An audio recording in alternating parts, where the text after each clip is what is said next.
তো আউটলুকের দিক থেকে আপনাদেরকে প্রথমে দেখাচ্ছি। তো দেখতেই পারতেছেন আউটলুকের ফিনিশিংটা এক কথায় একবার অসাধারণ কিন্তু লাগতেছে, দেখতেই পারতেছেন।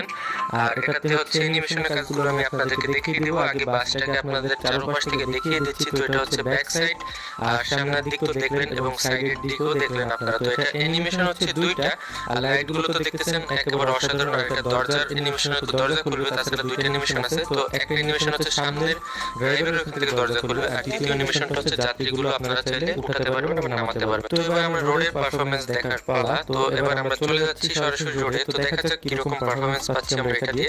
তো আগেই বলে রাখতেছি, যেহেতু এখন আপনারা লোগোটা দেখতে পারেন না, অনেকে অনুমান করতে পারেন না। তো এটা হচ্ছে একটি মার্সিডিজ বেঞ্জের একটি বাস। তো দেখতে পাচ্ছেন হানিফার এই বাসটা দিয়ে কিন্তু আমি ড্রাইভিং করতেছি, আর এটা দিয়ে অসাধারণ কিন্তু বাউলি দেওয়া যাচ্ছে। তবে এই বাস মোডটাতে আমি যতটুকু পর্যন্ত দেখেছি, এখানে দুইটা প্রবলেম আমি পেয়েছি। একটা প্রবলেম অত একটা সমস্যা না করলেও, তবে একটা প্রবলেম আছে যেটা একটু সমস্যাই করতে পারে আপনাদের। যেমনটা হচ্ছে ব্রেক নিয়ে কথা বলছিলাম, ব্রেকটা কিন্তু একেবারেই কিন্তু নরমাল আমার কাছে মনে হয়েছে, তাছাড়া কিন্তু বাকি সব পারফেক্ট আছে। আর একটা প্রবলেম যেটা বলছিলাম, যেটা সমস্যা ধরলে সমস্যা, না ধরলে সমস্যা নাই, যেটা হচ্ছে আপনার কন্ট্রোলের কথা। তো কন্ট্রোলটা আমার কাছে মনে হয়েছে যে একটু নরমাল নরমাল লাগতেছে। যদি একটু ফাস্ট করে দিত কন্ট্রোলটা, তাহলে সবকিছুই কিন্তু ভালো ছিল। কন্ট্রোলটা আরেকটু ফাস্ট হলে ভালো হতো। যেমন মনে করেন অন্যান্য মোডে যদি 100% কাজ করে, তাহলে সেক্ষেত্রে এটা ধরেন আর কি 70 থেকে 80% কাজ করবে।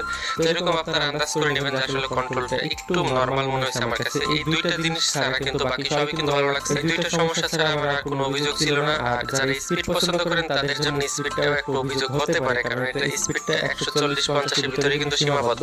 তবে একটু ঢালু জায়গা হইলে একটু বেশি স্পিড পাওয়া যায়। তাছাড়া রিয়েলিস্টিক স্পিড যারা পছন্দ করেন তাদের জন্য এই বাস মোডটা একবারে পারফেক্ট, তাদের কোনো অভিযোগ এখানে থাকার কথা না। আর যারা স্পিড পছন্দ করেন তারা হয়তো বা 200 প্লাসই চাবেন।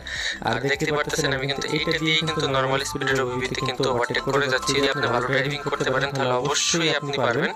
আর আজকের মোড রিভিউটা বেশি দূর লম্বা করব না। তো আপনি যদি আমার ইউটিউব চ্যানেলের নতুন দর্শক হয়ে থাকেন, অবশ্যই আমার ইউটিউব চ্যানেলটিকে সাবস্ক্রাইব করে পাশে থাকবেন। তাহলে এই ধরনের নতুন নতুন মোড এবং ওভিগুলো কিন্তু সবার আগে পেয়ে যাবেন। তো আপনি যদি মোড কিভাবে সেটআপ করতে হয়, ওভি কিভাবে সেটআপ করে এবং ম্যাপ মোড কিভাবে সেটআপ করে কিছুই পারেন না, তো আপনাদের জন্য কিন্তু ডেসক্রিপশনে একটা ভিডিও লিংক আছে, একটা না অনেকগুলো। তো চাইলে ওগুলো দেখে কিন্তু আপনারা ঠিক করে নিতে পারেন। তো আজকের ভিডিওটা এই পর্যন্ত। তো আপনি যদি ইউটিউব চ্যানেল নতুন হয়ে থাকেন, অবশ্যই সাবস্ক্রাইব করে পাশে থাকবেন আর ভিডিওতে একটা লাইক দিয়ে দিবেন। তো আজকের ভিডিওটা এই পর্যন্ত।